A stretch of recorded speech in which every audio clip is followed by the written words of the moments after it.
Bueno, gracias. Gracias, Rob. Buenas noches a todos. Conmigo no va a pasar aquello que disculpen que no venía preparado y se extienden el gran discurso. Me pide hablar de algo que forma parte de nuestra tradición, algo que es muy de Tonacatepeque y eso nos hace sentirnos orgullosos. La globalización, la transculturación y todo ese tipo de cosas hacen de un evento que muchos de nosotros lo vivimos dentro de la tradición tonacatepecana de manera muy diferente. El padre sin cabeza, el justo juez de la noche, el cadejo blanco y el cadejo negro y todo ese tipo de cosas, eso eran parte de la cultura con que nuestros mayores nos inculcaban el respeto, el temor a la noche y cosas por el estilo.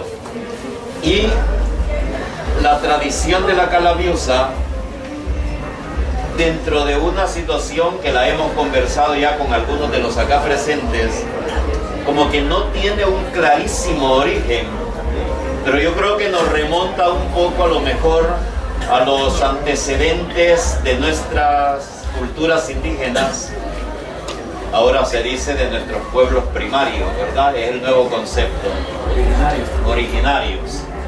Porque a nadie escapa las migraciones de aztecas, toltecas, olmecas por estas tierras de Mesoamérica, lo que llamamos Centroamérica, y con el hermano mayor que es México.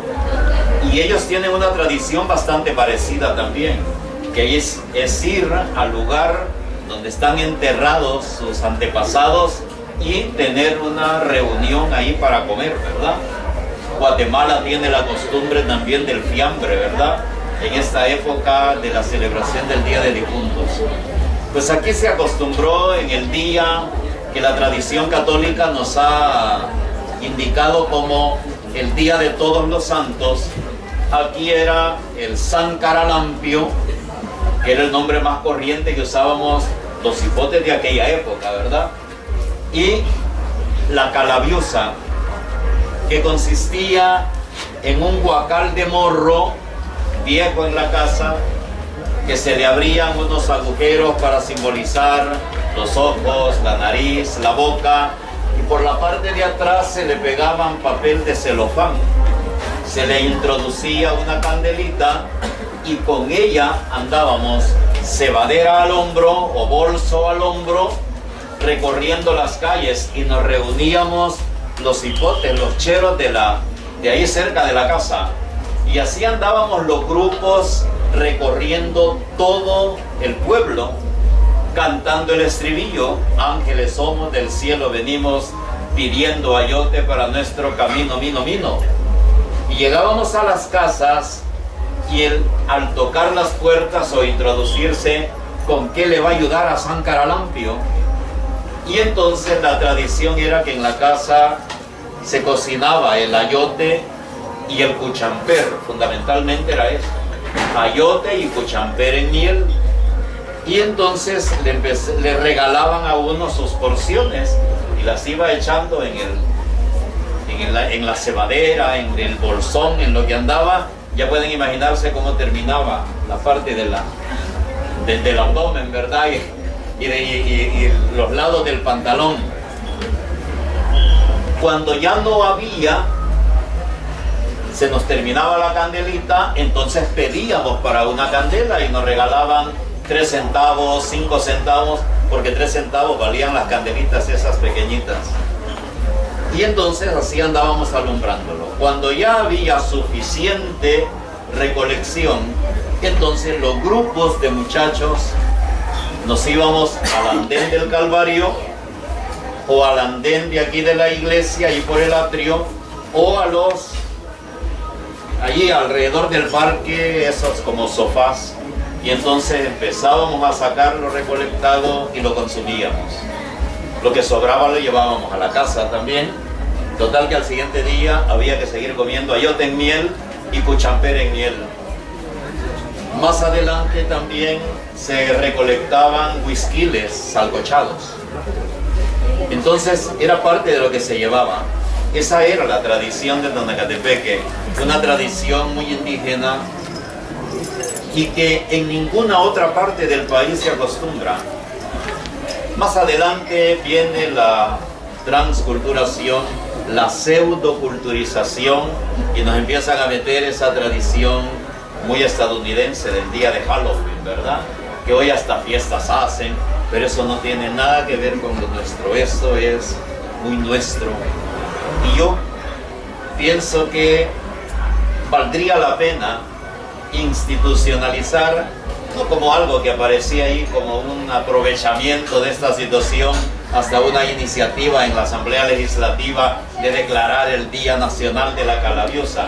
Yo creo que esas son cosas que se salen del interés político partidario. Este es nuestro, esta es nuestra cultura.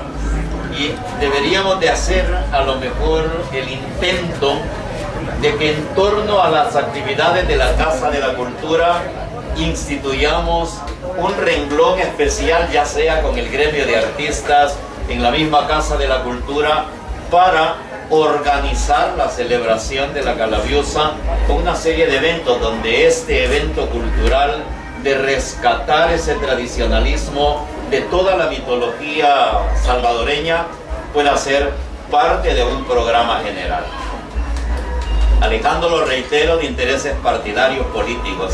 Allá los políticos con sus cosas, todos somos políticos, porque el ser no puede estar ajeno de eso, pero una cosa es la política y otra cosa es el interés partidario. Y por ahí creo que no contaminar las cosas y mantenerlas en la esencia que nos identifica, y que a muchos de los nacidos acá pues nos gusta venir a compartir este momento, porque hoy aquí yo he comido el ayote más sabroso el que han podido dar por todos lados, porque ese sí era ayote en miel, con pimienta gorda, con canela, realmente como lo hacía mi abuelita en casa, ¿verdad? Que cuando no había tanto, cuando uno llegaba a pedir, le daban sencillamente ayote salgochado, aquello un tanto soso, insípido, pero había gente tan pobre que no tenía para la panela de dulce y sencillamente lo salgochaba y así lo regalaba. Esa es la historia de nuestro pueblo, esta es la cultura de nuestro pueblo, que yo creo que valdría la pena seguirla practicando. Del justo juez de la noche, del cadejo, del carro brujo, que por ahí más o menos a una cuadra, Mauricio, de donde vivía su papá, su familia, desde por ahí bajaba el zumbido del carro que venía más o menos de San José Guayabal, ahí dejaba de escucharse y lo volvía a oír uno allá por el desagüe que seguía de camino. ¿A quién no nos metieron temor de estar en la noche porque iba a salir el carro brujo? Porque se oía el chirrido de la carreta chillona, igual, y que pasaba haciendo ruido, y hay de aquel que se animaba a tratar de ir a verla, ahí moría. El gritón que pasaba también, y cuando la gente dejaba abiertas las puertas a la hora del ángelus, a la hora del mediodía, podía pasar el gritón y pegaba el grito hacia adentro de la casa y dejaba a la gente sorda. Todo ese tipo de cosas.